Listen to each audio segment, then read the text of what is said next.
500 years ago, there were people on both sides of the Atlantic Ocean, but neither knew about the other.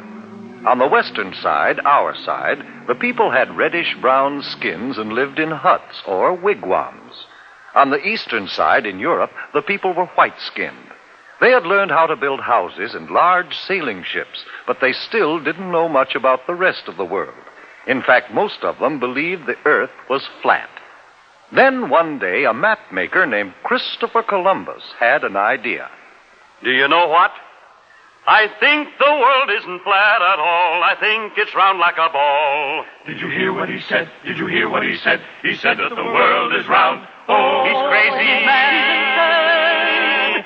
I think the world isn't flat at all. I think it's round like a ball. The world's as flat as the brim of your hat, and that is very plain. I know that I'm right. Oh, I know that I'm right when I say that the world is round. Oh, I'm right. I'm right. My thinking is sound, and I'll prove the world's round. It won't take very long. But it did take long, 7 long years, before Columbus could convince a king or a queen to let him try out his idea. Then Queen Isabella of Spain agreed to supply the ships and men for his trip.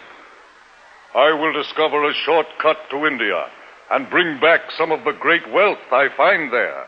And I can do it, for I know the world is round. And instead of going east to India, I shall sail west and reach India around the other way. It will be a shorter and cheaper way, for I'll do it all by sea. Queen Isabella provided Columbus with 3 ships, the Nina, the Pinta, and the Santa Maria. And on August 3rd, 1492, they set sail across the unknown Atlantic. High on the foaming tide, over the ocean, onward our ships will ride, onward, my sailors. The ships sailed onward, but 2 long months after they started, there was still no sign of land ahead. Turn back, Columbus! Turn back, Columbus! We'll not turn back until we find India. Onward, men! By October 10th, the sailors and the crew were ready to take matters into their own hands. If Columbus won't do as we ask, we'll put him in chains. And we'll turn the ships around ourselves. Wait! Have you heard?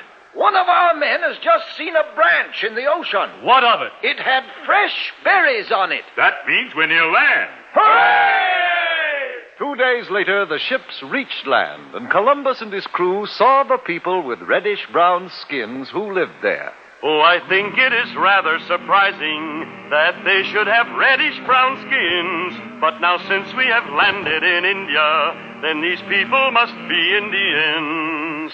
We'll call this part of India San Salvador, and I take possession of it in the name of the King and Queen of Spain. The people Columbus called Indians were very friendly, and they gave Columbus and his men many gifts, but not the rich jewels and gold for which they had come. For Columbus really wasn't in India at all. He was on one of the islands off the coast of America.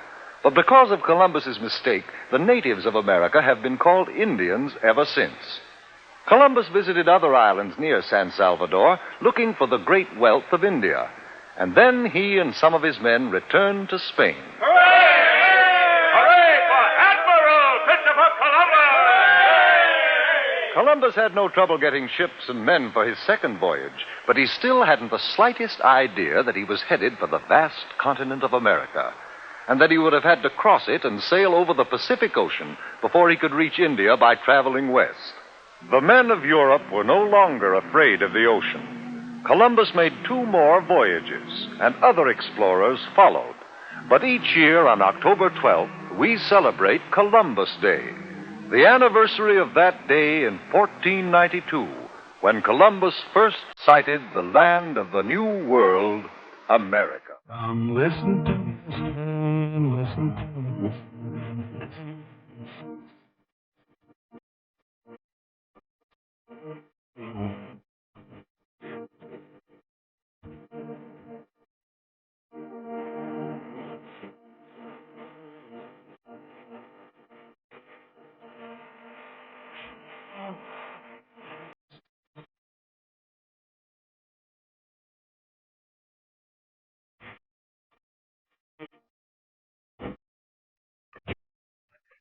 You'll go with the wild hunted bear.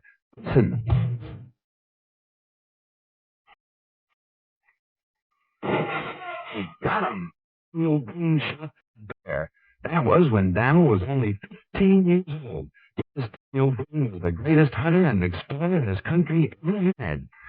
Sometimes Dan hunted bears. And sometimes wildcats. And other times the timber wolf.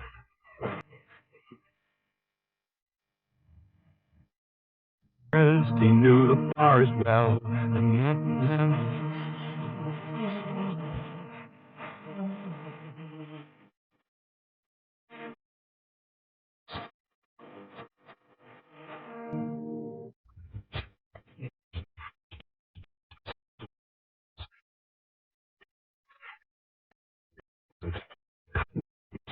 And Kentucky, Virginia, and Tennessee, and Cumberland, that.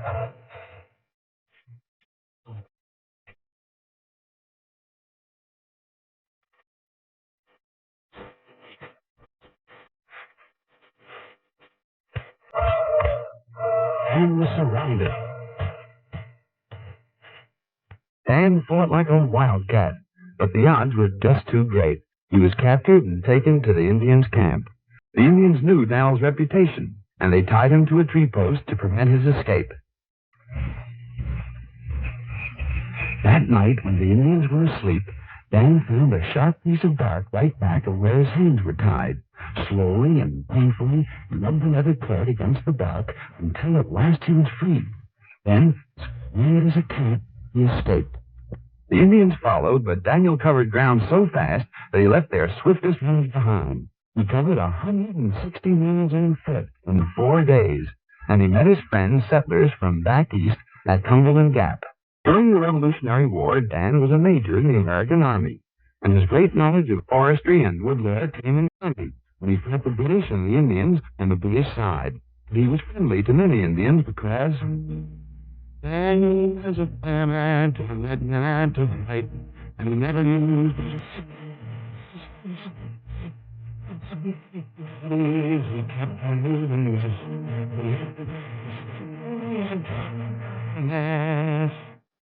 When the Revolutionary War was over, Dan kept heading west until he made his final home in Missouri. There he would sit under a tree during the day, and settlers and Indians came to him with their problems, for he was a man of great justice and simple democracy. His tree became famous as Boone's Judgment Tree. Often Dan sat under it and remembered his old battles and adventures, and he would fondly dream of his hunting days when he hunted the big bear and the savage wildcat and the wild timber wolf.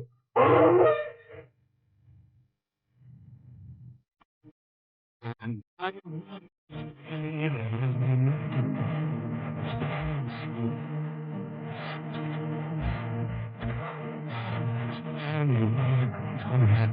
a democratic